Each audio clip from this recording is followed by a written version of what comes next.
नमस्कार, जोहार। झारखंड का एकमात्र सरकारी न्यूज चैनल क्लीन न्यूज में आपका स्वागत है। समस्या किसान से जुड़ा हो या हो पारा शिक्षकों का मुद्दा, हर खबर पर होगी हमारी पैनी नज़र। सभी खबर सिलेक्टेड और काम की है, तो वीडियो के अंत तक बने रहें। साथ ही आप न्यूज को किस गांव या शहर से देख रहे हैं, हमें कमेंट में ज़रूर बताइए। आज का लाइक हम 100 रखते हैं, उम्मीद है कि आप इसे पूरा करेंगे। और रोजाना पंचायत चुनाव का अपडेट पाने के लिए चैनल को सब्सक्राइब कर बेल आइकन को प्रेस करें। तो चलिए जानते हैं आज का मुख्य समाचार। झारखंड में प्रधानमंत्री आवास योजना का ऐसा हाल, 4-5 साल बाद भी अधर में लटका है निर्माण। झारखंड राज्य में प्रधानमंत्री आवास योजना के तहत ग्रामीण इलाके में 4-5 साल पहले शुरू हुए आवास भी अब तक पूरे नहीं हुए हैं। वर्ष 2016-17 और इसके बाद के वर्षों में इन आवासों का काम शुरू हुआ था। पिछले वित्तीय वर्ष 2020-21 में शुरू हुए आवासों का काम भी धीमा है। विभाग ने इस आवासों को विलंब से चल रही योजना की श्रेणी में रखा है। 5 वर्षों में कुल 1,37,910 आवास पूरे नहीं हुए हैं। प्रधानमंत्री की उड़ान योजना की लैंडिंग के लिए बोकारो में नहीं मिल रहा सिग्नल, जानिए 5 अंदरूनी कारण। प्रधानमंत्री नरेंद्र मोदी देश में उड़ान योजना के तहत हवाई सेवा को सर्वसुलभ बनाने में जुटे हुए हैं। इसके लिए देश के विभिन्न प्रदेशों की राजधानी के अलावा छोटे और बड़े शहरों में भी तेजी से एयरपोर्ट का निर्माण हो रहा है। प्रधानमंत्री ने अभी हाल ही में नई दिल्ली से सटे यूपी के जेवर में एक बड़ा हवाई अड्डा निर्माण का शिलान्यास किया। झारखंड में राजधानी रांची के अलावा बोकारो, जमशेदपुर, पलामू, दुमका और देवघर से हवाई सेवा शुरू करने के लिए हवाई अड्डा का काम चल रहा है। देवघर में तो इंटरनेशनल हवाई अड्डा बनकर तैयार है, यहां से जल्द ही हवाई सेवा शुरू होगी। झारखंड के इस गांव में आज़ादी के बाद आज तक नहीं पहुंची बिजली। अधिकारियों ने किया 45 दिनों के अंदर बिजली देने का वायदा।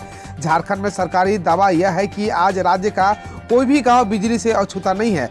राज्य के प्रत्येक गांव में बिजली पहुंचा दी गई है, पर जमीनी हकीकत और सरकारी दावे के बीच के फर्क को बयान करने के लिए काफ़ी है, क्योंकि आज भी राज्य में ऐसे गांव हैं जहां पर बिजली, पानी और सड़क जैसी मूलभूत सुविधाओं का अभाव है। क्योंकि ऐसे समय में जब लगभग सभी गाँव में मोबाइल का नेटवर्क है, दुनिया प्रौद्योगिकी पर बहुत अधिक निर्भर है। झारखंड राज्य में एक गाँव है जिसे अभी तक बिजली का कनेक्शन नहीं मिला है। झारखंड के हजारीबाग जिले के बड़कागांव प्रखंड का डुगकुआं गांव आजादी के 74 साल बाद भी अंधेरे के जी रहा है।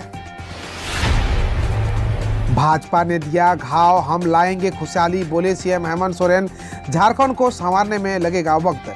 मुख्यमंत्री हेमंत सोरेन ने शुक्रवार को गढ़वा को कई सौगातें दी। सबसे पहले कल्याणपुर में नए समाहरणालय भवन, बिरसा मुंडा स्मारक सह हेलीपैड विकास एवं रिसेप्शन भवन की आधारशिला रखी। फिर रंका मोड़ पर नवनिर्मित इंदिरा प्रियदर्शनी घंटाघर और पूर्व प्रधानमंत्री इंदिरा गांधी की आदमकद प्रतिमा का अनावरण किया। साथ ही स्नातक प्रशिक्षित 89 शिक्षकों को नियुक्ति पत्र सौंपा तथा लाभुकों के बीच परिसंपत्तियों का वितरण किया। आयुष्मान योजना से आयुष की बदलेगी जिंदगी, होगा ट्यूमर का ऑपरेशन। आर्थिक रूप से कमजोर व गरीबी का दंश झेलते आ रहे कृष्ण सरदार अब अपने ट्यूमर के पीड़ित बेटे का आयुष्मान भारत योजना से उपचार कराए। आयुष्मान भारत योजना केंद्र सरकार की महत्वाकांक्षी योजना है। उनके पास आयुष्मान भारत बीमा कार्ड भी है, लेकिन पता नहीं कि इस योजना से कौन कौन सी बीमारी का उपचार होता है। वहीं कई लोगों के पास अभी भी आयुष्मान भारत स्वास्थ्य योजना कार्ड नहीं होने की बात सामने आती है। आयुष्मान कार्ड से इलाज करने से राज अस्पताल का इनकार, मरीज की हुई मौत, केस हुआ दर्ज। राज अस्पताल में भर्ती एक मरीज का आयुष्मान कार्ड से इलाज नहीं करने और उनकी मौत के मामले में राज अस्पताल के मालिक योगेश गंभीर और अस्पताल के सीएमओ डॉक्टर अजित कुमार के खिलाफ हिंदी पीढ़ी थाना के केस दर्ज किया गया है। झारखंड राज्य मानवाधिकार आयोग के आदेश के बाद आयोग के अवर सचिव सुनील कुमार झा की लिखित शिकायत पर केस दर्ज किया गया है। प्रोन्नति पर लगी रोक हटाने को सीएम हेमंत सोरेन की मंजूरी, 1 साल बाद हुआ प्रमोशन का रास्ता साफ। मुख्यमंत्री हेमंत सोरेन के कार्मिक विभाग के मंत्री के तौर पर राज्य में सभी विभागों की प्रोन्नति पर लगी रोक हटाने पर सहमति दे दी है। नियमानुसार अब मुख्यमंत्री के रूप में भी उनके द्वारा फाइल पर स्वीकृति देने की प्रक्रिया चल रही है। मुख्य सचिव के माध्यम से फाइल मुख्यमंत्री के पास भेजी जा चुकी है। एसटीएफ ने झारखंड के तस्कर और दवा विक्रेता दोनों को 1 किलो अफीम के साथ कार से दबोचा। बरेली में एसटीएफ ने अफीम की सप्लाई करने वाले एक मेडिकल स्टोर संचालक को गिरफ्तार किया है। उसके साथ एक तस्कर भी पकड़ा गया है जो झारखंड से अफीम की सप्लाई करने बरेली आया था। दोनों कोतवाली थाना क्षेत्र के स्टेशन चौकी के पास कार के अंदर अफीम का सौदा कर लेन देन कर रहे थे। इसी दौरान मुखबिर की सूचना पर एसटीएफ ने घेराबंदी कर दोनों को दबोच लिया। उनके पास से 1 किलो अफीम बरामद हुई है। 11 दिसंबर को आयोजित किया जाएगा राष्ट्रीय लोक अदालत। इन लंबित मामलों का होगा निपटारा।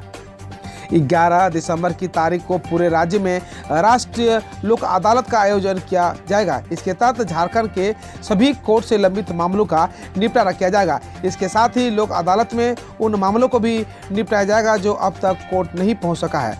झारखंड ने सभी जिलों को विधिक सेवा प्राधिकार को इसकी तैयारी करने का निर्देश दिया है।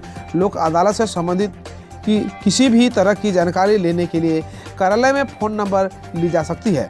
Phone number 0651223351।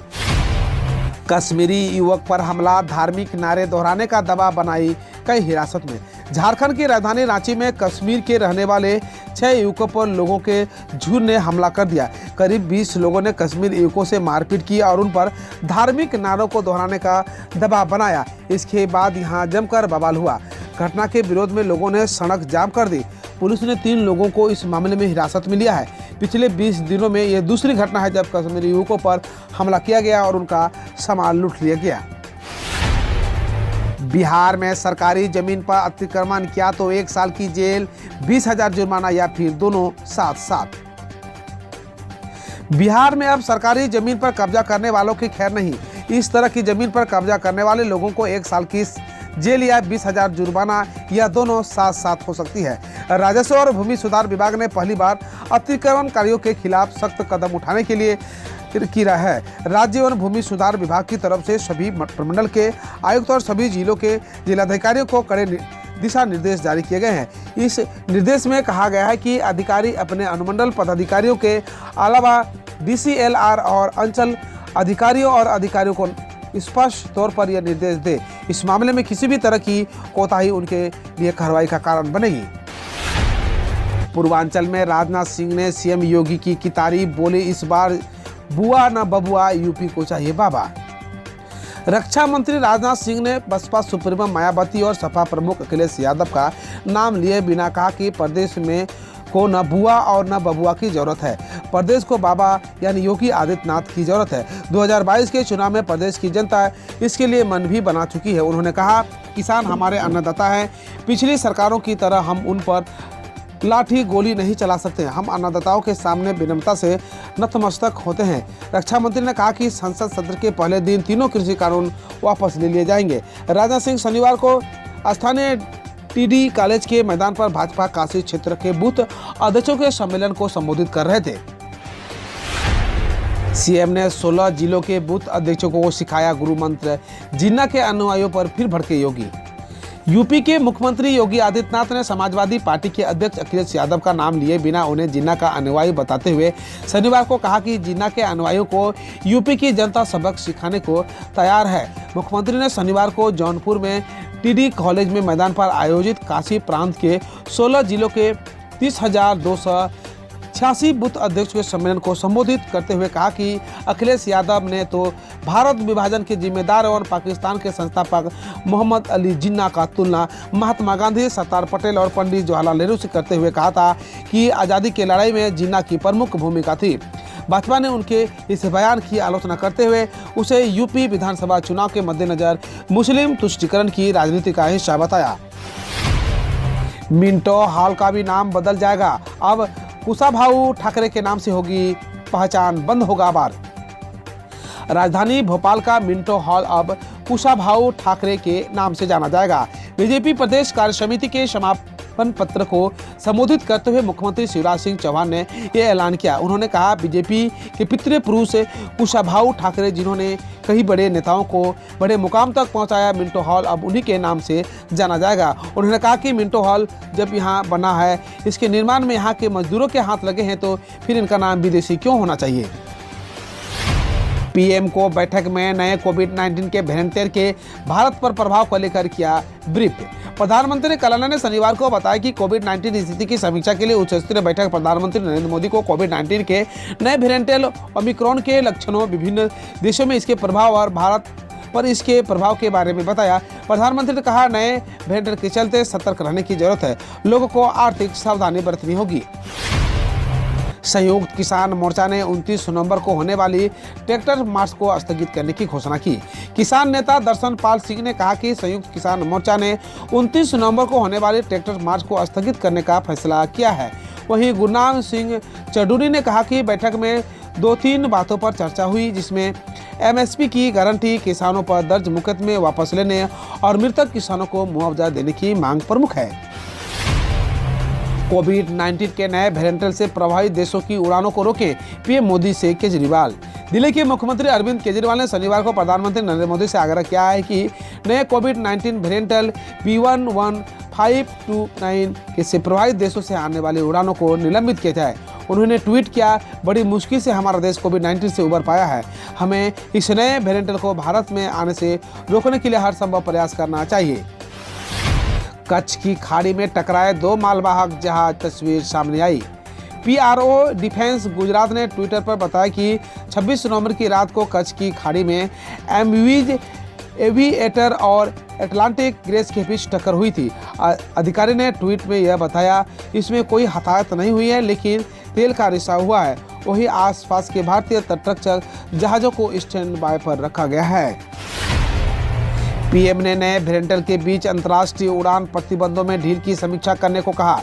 प्रधानमंत्री नरेंद्र मोदी ने कोविड-19 का नया वेरिएंट ओमिक्रॉन रिपोर्ट होने के बाद शनिवार को अधिकारियों से अंतर्राष्ट्रीय उड़ान प्रतिबंधों में ढील की समीक्षा करने को कहा। कोविड-19 टीकाकरण की स्थिति और जन स्वास्थ्य से जुड़ी तैयारियों की समीक्षा बैठक में अधिकारियों ने चिंताजनक वेरिएंट ओमिक्रॉन और विभिन्न देशों में दिखे इसके प्रभाव के बारे में प्रधानमंत्री को जानकारी दी।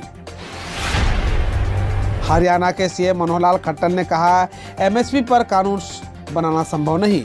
हरियाणा के मुख्यमंत्री मनोहर लाल खट्टर ने कहा कि न्यूनतम समर्थन मूल्य की गारंटी पर कानून बनाना संभव नहीं है। उन्होंने कहा, इससे यदि किसानों को उत्पाद को कोई दूसरा नहीं खरीदता है तो सरकार पर इसे खरीदने का दबाव बनेगा। बकौल खट्टर, अब इस पर कोई चर्चा नहीं हुई है। कृषि अर्थशास्त्रों भी अलग अलग विचार है। हम रोज ऐसे ही न्यूज लाते रहेंगे, तो यदि आपने अभी तक क्लीन न्यूज को सब्सक्राइब नहीं किया है तो पहले फटाफट सब्सक्राइब कर लें, साथ ही बेल आइकन को दबा दें ताकि कोई अपडेट मिस ना हो।